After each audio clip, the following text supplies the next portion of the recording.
Welcome to another Cooking on the Block, and I'm Chef Ellie Espo, and I'm in BKC's beautiful kitchen and design center in Westfield, New Jersey, and I'm going to make for you today a delicious roasted beet salad. And I'm going to take these babies. I got yellow ones, or golden beets, what they're called in the supermarket, and red beets. Now you want, when you go to market, make sure that the leaves are nice and fresh and green. Anything wilted, you know that they're old. So what we're going to do with these babies, we're going to cut them, we're going to scrub them, we're going to clean them up, and we're going to throw them in the thermidor oven. Look how beautiful, at about 400 degrees. And we're going to get them babies roasted till fork tender. So when we come back, we'll put this beautiful salad together, and I'll show you the other good ingredients. Okay, I cleaned up my beets. I got them on a baking sheet lined with some parchment paper, because you know once they start to roast, all that red juice is going to come out. So, you know, beets are full of sugar, so it's going to caramelize. So you don't want to ruin your cookie sheet, and it's easier cleanup. Little trick to the trade there. So let's give them a nice olive oil bath, and if you can, use the best ingredients, because it's going to make your food taste better. Okay, so I have some nice green extra virgin olive oil, and we're just going to rub these little babies. Okay, rub them all around, get them good and olive oiled up. Okay, let me rinse my hands. Okay, and now we're going to hit it with some salt and pepper. You know what? You can get all the fanciest seasonings in the world, but if you don't salt and pepper, you're done. It's doomsday for anything good. Salt and pepper is the best thing. Okay, now we're going to throw it in our oven. I got it set at 400 degrees, but you have to know your oven. Maybe 375 if it runs hot, but you know what? You can't mess this up. You just roast them until you pierce them with a knife, and they should be tender. Your house is going to smell great once that gets going. Okay, now I want to explain the rest of the ingredients in the salad. We have some baby arugula. Look how nice. It's organic. It's all washed, ready to roll. You can use your regular arugula. You could use baby spinach. You could use frisee, anything you want. I like the arugula because the sweetness of the beets and the bite of the arugula, it's a nice combination. Okay, I'm also going to use some Belgian endive. I have some beautiful Feta cheese, but it's a goat feta, so you're going to get that bang of a tang in there, okay? Then we have Asian pears. Now, have you ever used an Asian pear?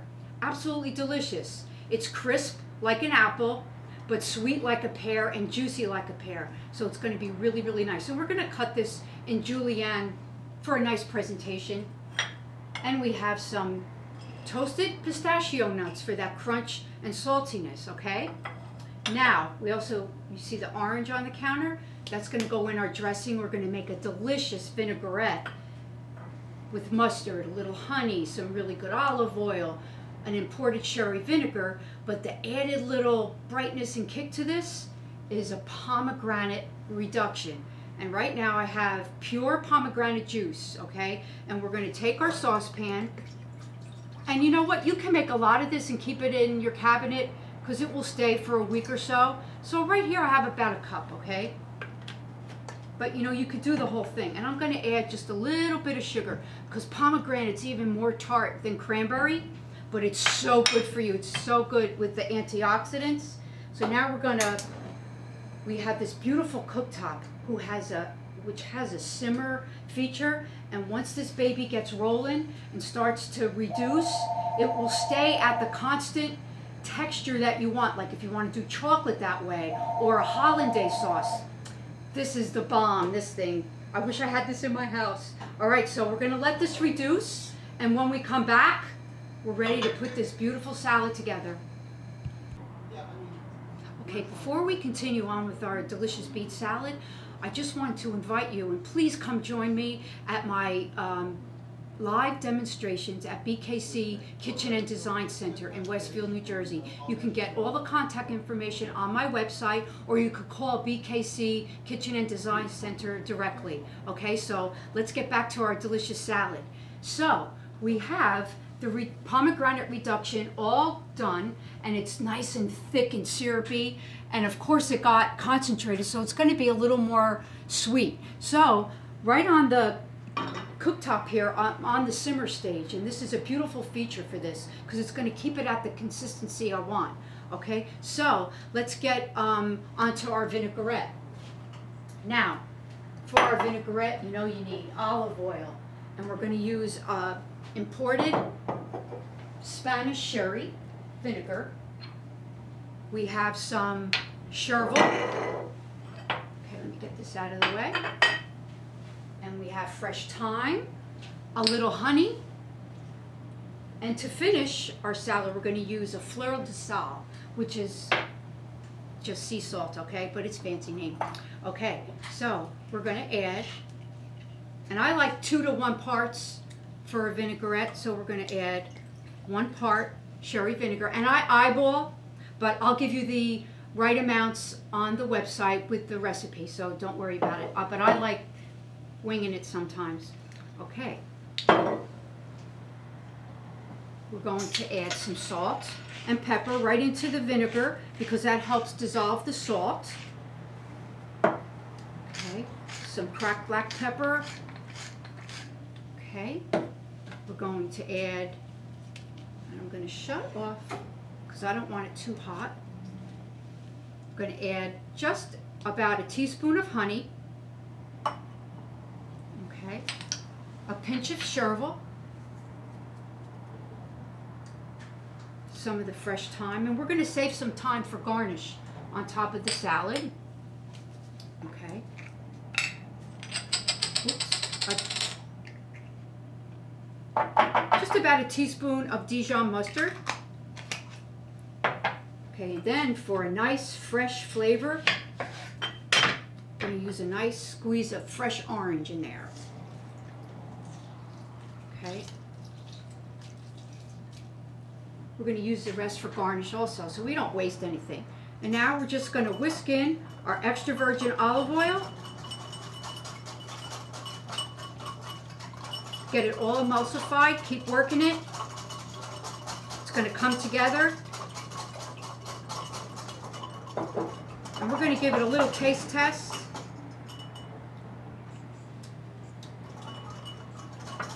That's tasting real good. I think I'm going to hit it with some more olive oil. You know what? As you cook, you go along and you taste, because that's the only way you're going to know. Okay, now for our pomegranate glaze. Now look how nice and syrupy. And that's going to give it just another layer of complexity for your salad. And we're going to save the rest, so we're going to paint our dish with that. It's going to look beautiful. You know, guys, this would be a great salad to make for your honey for Valentine's Day because it's beets and it's red, and it would be great. So when we come back, we're going to put this beautiful salad together and we're going to mangiare. Okay, our beets are finally finished. There they are on the roasting pan. Now I peeled them already and I sliced them and I separated them because I didn't want the yellow ones to get all purpley with the juice. So what we want to do is take some of our delicious vinaigrette and we're just going to nap each one. So this way they get the flavor while we're assembling the rest of the salad. And we're just going to give it a mix. Okay. Let that hang out there. And I'm just going to add a little salt and a little pepper. Okay, and I'm also going to add a little bit more of the chervil into each one. And some of the more dry, fresh thyme leaves.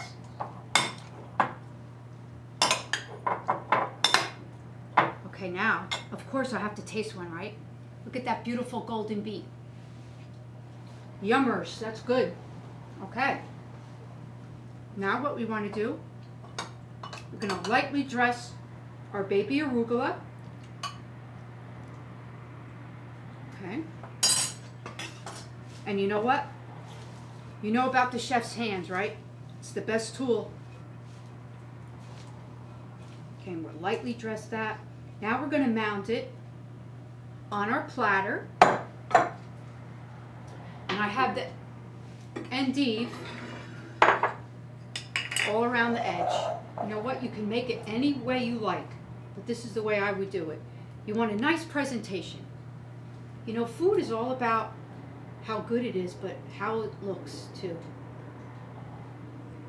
Okay, now we have all our delicious ingredients before us, so let's get going here.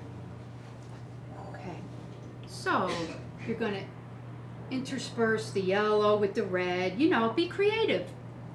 And you know what, there's no rules. You do whatever you like, whatever you think looks pretty. As long as you have the good flavors going on and good ingredients, you hit it out of the ballpark, I'm telling you. Now, I always make extra for Anthony, the cameraman. He loves beets. Okay, doesn't that look pretty already? You could keep on going. Now, you know there's these other beets. They're called candy stripe beets, and they're red and white. Oh, I made them at Christmas time. It was so pretty. They're hard to find though, but in a good organic market, you'll see them around. Okay, let's do some more yellow.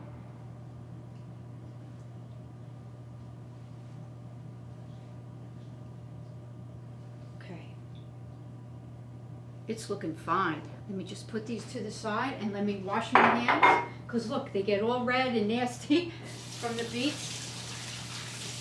Everything turns red in your kitchen. You definitely don't want to wear a white t-shirt. Okay, now we're going to mound the Asian pear right on top of the arugula. Okay, now we're going to disperse the goat cheese. Well, actually it's feta cheese, but it's goat feta. My bad.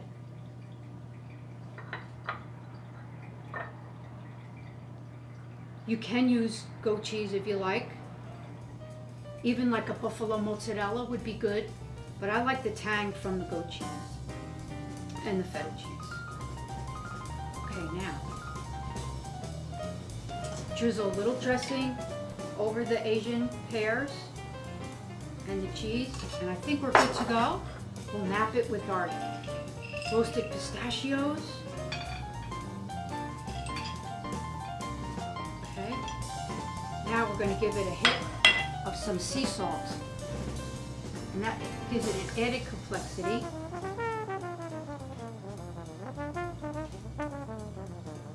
Okay, and then take some of your pomegranate glaze and right over the top.